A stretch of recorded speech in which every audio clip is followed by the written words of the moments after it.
আমি শুধু বলবো রাজ্যের বাইরে নিয়ে সিবিআই যেমন 17টা পোস্টপোল ভায়োলেন্সের মামলা অন্য রাজ্যে ট্রান্সফার করার জন্য সুপ্রিম কোর্টে গেছে, তেমনি ভাদু আনারুলের ঘটনাসহ বকটুই মামলা পশ্চিমবঙ্গের বাইরে যাতে বিচার হয় এই আবেদন যদি সুপ্রিম কোর্টে করেন তাতে পশ্চিমবঙ্গের লোক খুশি হবে এবং বকটুইর অসহায় নিরীহ মুসলিম মহিলা শিশুকন্যাদের যারা জ্বালিয়েছিল তারা প্রকৃত শাস্তি পাবে। অত্যন্ত নিম্নরুচির কথাবার্তা, নিম্নরুচির কথাবার্তা। উনি রাজনীতির বাইরে, নিজের স্বার্থের বাইরে কখনো বেরোতে পারলেন না।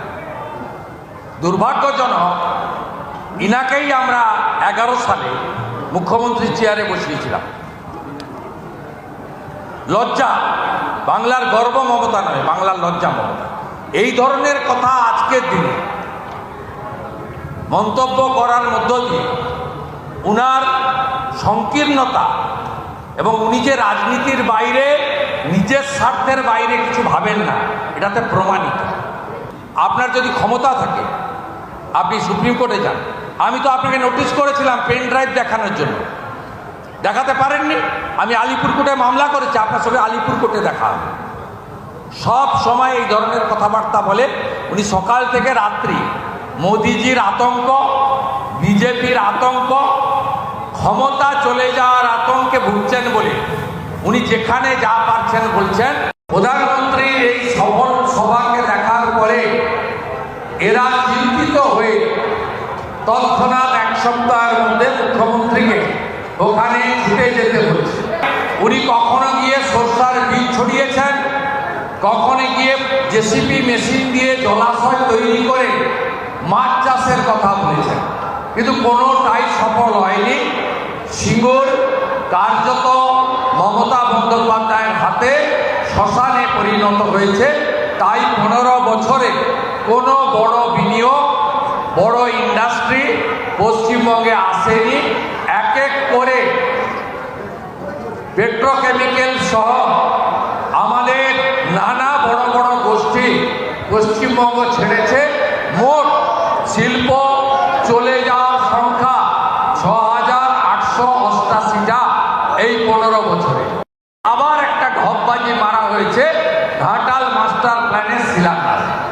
আমি দায়িত্ব নিয়ে বলছি, লিডার অব অপোজিশন খুব দায়িত্ব নিয়ে বলছে, 1 ডিসমিল জমি অধিগ্রহণ হয়নি, টেন্ডার হয়নি, এস্টিমেট হয়নি, ওয়ার্ক অর্ডার দেয়নি। শুধুমাত্র ভোটের জন্য আজকে এখানে শিলান্যাস হচ্ছে আর দেববাবু ওখানে গিয়ে তো খিচ মেরি ফটো করছেন। এইটা একেবারে মিথ্যাচার, এর সঙ্গে বাস্তবতা নেই। ঘাটালবাসী 11-র ভোট, 14-র ভোট, 19-এর ভোট, 24-এর ভোট, 9-এর ভোট বারে বারে এই ঘাটাল মাস্টার প্ল্যানের স্বপ্ন নিয়ে দিয়েছেন। বিজেপিকে আনবেন প্রধানমন্ত্রীর ইরিগেশন স্কিমে।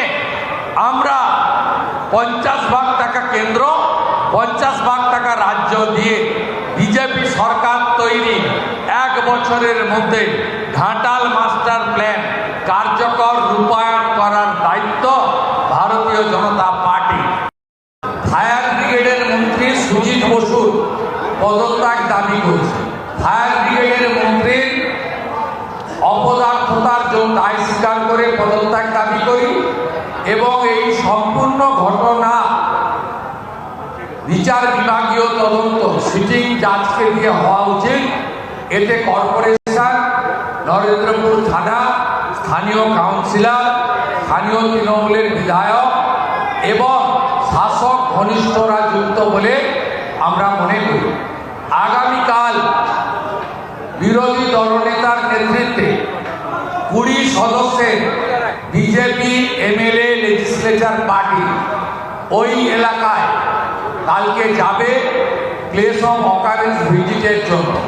পরিদর্শনের পরে আমরা একটি প্রতিবাদ মিছিল করে নরেন্দ্রপুর থানার উদ্দেশ্যে যাব এবং সেখানে গিয়ে আমরা শান্তিপূর্ণ গণতান্ত্রিকভাবে বিজেপি এই এত বড় ঘটনার প্রতিবাদ করব।